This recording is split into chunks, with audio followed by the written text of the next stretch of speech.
And for the first time, I didn't push it away. Bobby covers his tracks.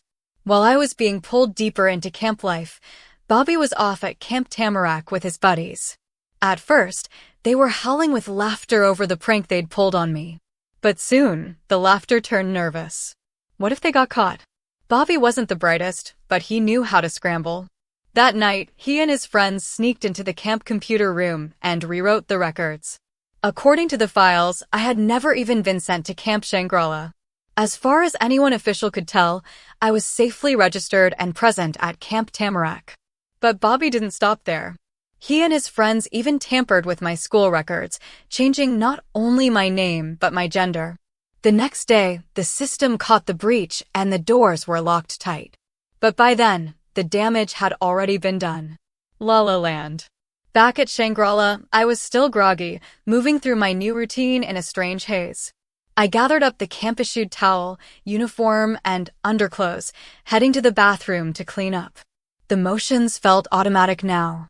I didn't even question the extra layers they had me wear. I just went along with it, as though my mind had given up on resisting. Halfway through drying my hair, there was a soft knock at the door. I opened it to find a girl about my age standing there in a pink nightshirt with "Girl Power" across the front. "Hi, I really have to go, do you mind?" she asked cheerfully as she brushed past me. Stunned, I just nodded. "I'm finished, come on in." Her name was Stacy, and she was my new cabin mate. Within minutes, she was chatting like we'd known each other forever, brushing her hair in the mirror, and then turning to help with mine. "Try these clips, they'll make all the difference," she said, fastening some bright little barrettes into my hair. I caught sight of myself in the mirror. The look was softer, girlier than I was used to.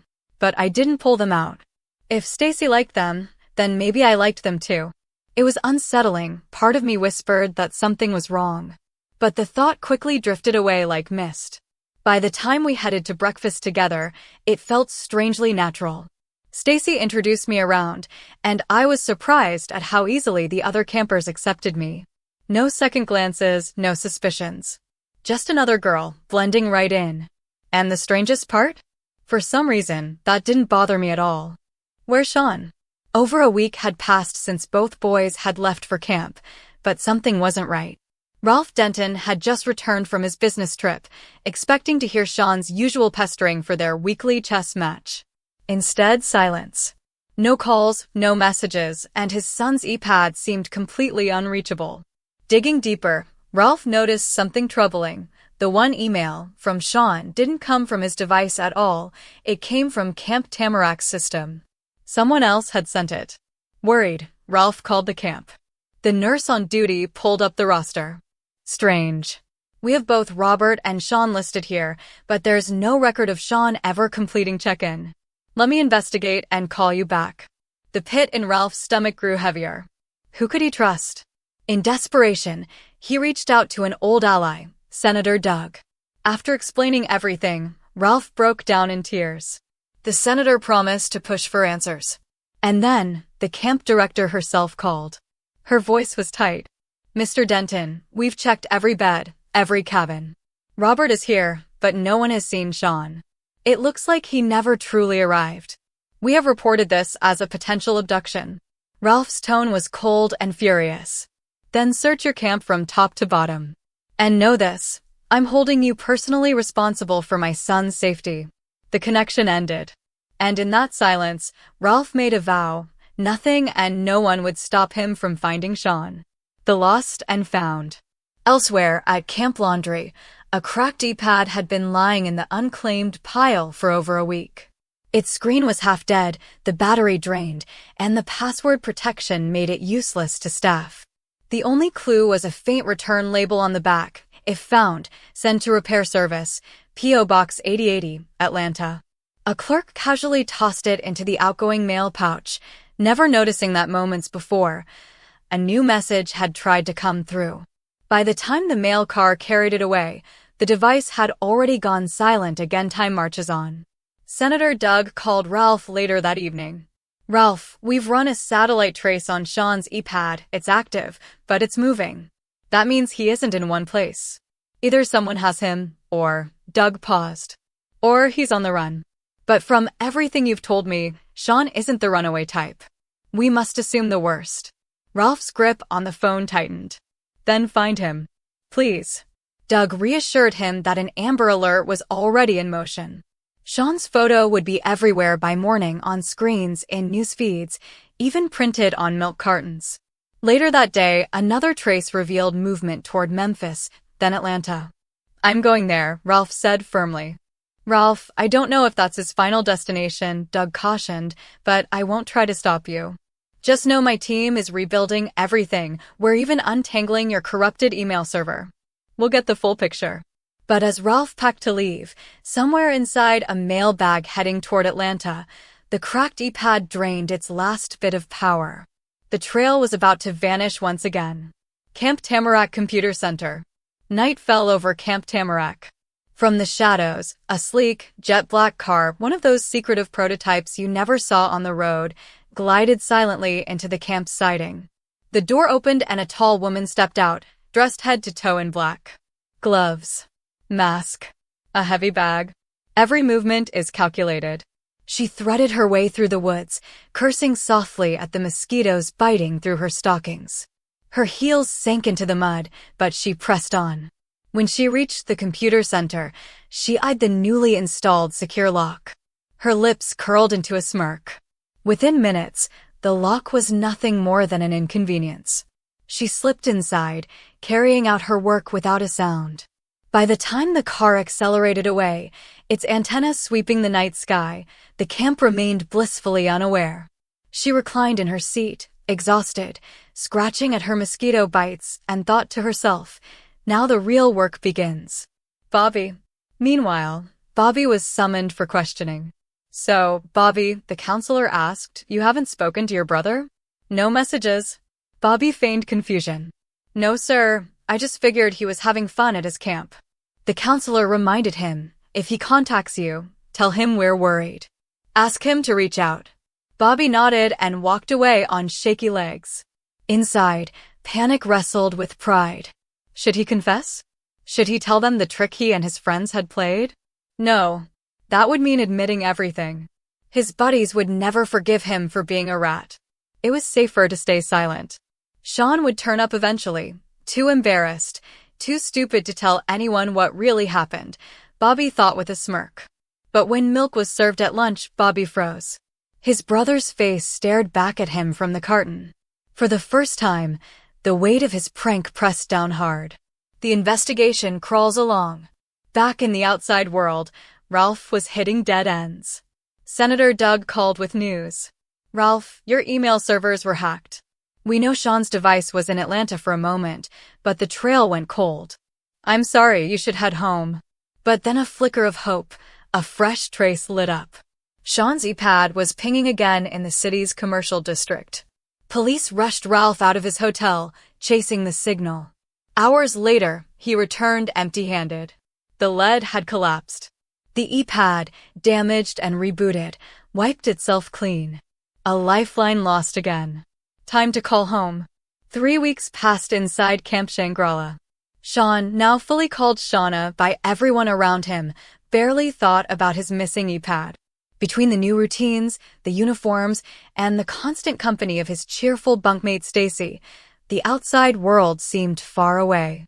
Together, they wandered camp holding hands, inseparable as sisters. But privately, Sean was noticing changes he couldn't explain. His body felt different. Strange medical routines at the infirmary meant he and Stacy were excused from swimming, instead spending their time replenishing supplies and being checked by the camp's MediPro unit. When Sean finally asked to call home, the nurse nodded. Of course, dear. Just pick up the phone. But the moment his thumb hit the scanner, a message appeared. Phone privileges suspended due to demerits. Sean's eyes filled with tears. What did I do? He whispered.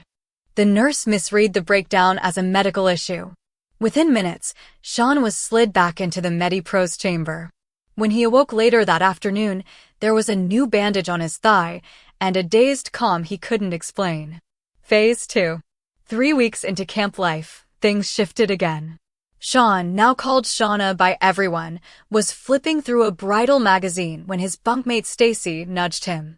Well, sweetie, she grinned, it's time for the next step. He assumed she meant camp was nearly halfway finished. But instead, the girls were taken to the infirmary. Stacy went in first and emerged cheerful. All done. Your turn, Shauna. Inside, Sean once again lay down inside the towering MediPro 3 machine. When he awoke, the nurse was bandaging his arm.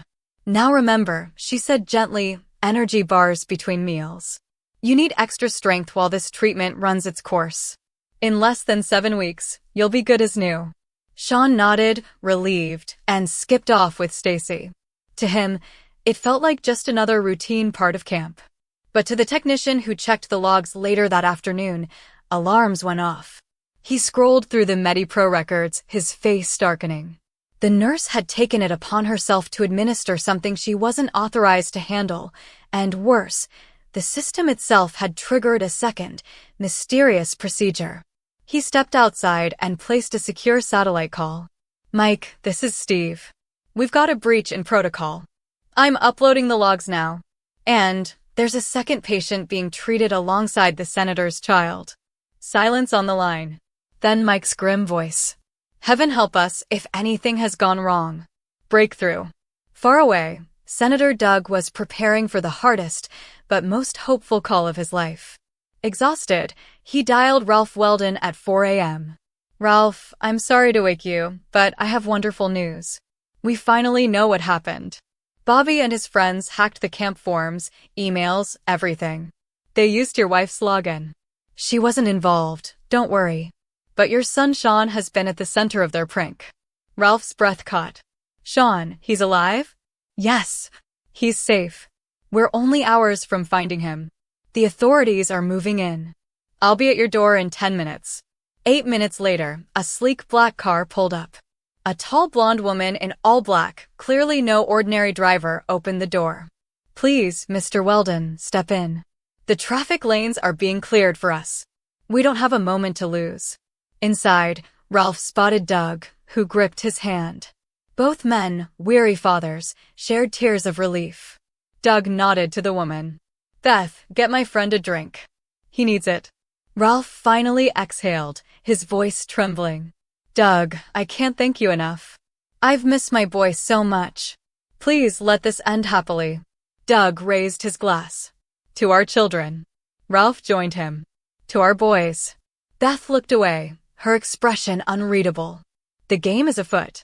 The car slowed in the early dawn, trees flickering past the tinted windows. Ralph and Senator Doug had both dozed off, lulled by the ride. Beth, ever alert, slipped quietly outside to survey the camp's perimeter. After a tense game of cat and mouse with her contact, she returned reassured. The camp seemed secure. She woke the men gently, offering strong coffee. Gentlemen, it's time, she whispered. Let's make this as painless as possible. They moved silently toward Butterfly Cabin 7. Doug approached a bunk marked Stacy and bent low. The girl blinked awake, then squealed. Daddy. Ralph froze. Why were they in a girl's cabin? But before he could ask, Doug turned to him with tears in his eyes. Ralph, I'd like you to meet my daughter. Stacy. Recognition dawned. Ralph suddenly understood why the senator had needed the MediPro machine hidden at a remote camp. But before he could process it all, Beth tugged at his arm and led him to the next bunk. A child stirred, blinking up at him. Daddy? It was Sean. Ralph dropped to his knees, overcome. Father and child embraced, tears streaming. The long search was finally over. Endgame. Their reunion was cut short when Nurse Susan stormed in, brandishing a weapon. Well, how touching, she sneered. Looks like I've stumbled onto something very valuable. All of you, outside, now. She herded them to the infirmary, boasting about her discovery. 100 million should be enough for your release, she smirked. Let's see what secrets this machine of yours holds.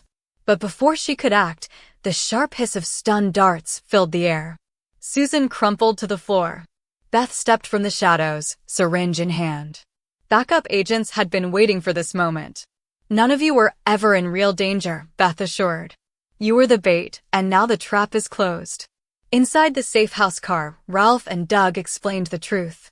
The MediPro 3 was not only a medical marvel, it could repair DNA sequences and, in rare cases, guide gender development. The senator revealed how his child had always known she was meant to be a girl. "We nearly lost her so many times," Doug admitted. "This saved her life." Sean listened silently, pieces of his own summer snapping into place. Beth smiled warmly and guided the two children to a galley filled with fresh clothes. They chose dresses and fussed over each other's hair until they emerged, beaming. Ralph looked stunned. "Sean, you look different. Are you trying to tell me something?" Sean sat on his father's knee, his voice steady. "Daddy, I think it's time I explain everything that happened at Camp Shangri-La." Closure. In the aftermath, justice was swift. Nurse Susan faced trial for her betrayal. The mole inside Weldon Industries was quietly removed from the picture. Beth received a commendation and a long, well-earned vacation. Families began to heal. Ralph reconciled with his wife, embracing Shauna as his daughter. The senator found peace with Stacy, who finally thrived in her true identity. The two girls became inseparable, their friendship deepening into a lifelong bond. Bobby and his friends weren't so lucky. Community service, strict oversight, and a total ban on computers until adulthood. The prank that started it all had backfired beyond anything they could imagine. As for Shauna, she adjusted to her new life with courage. Her parents stood proudly by her side. For the first time, she felt at home in her own skin. The story of Camp Shangri-La ended not just as a tale of espionage and technology, but of identity, friendship, and the power of being seen for who you truly are.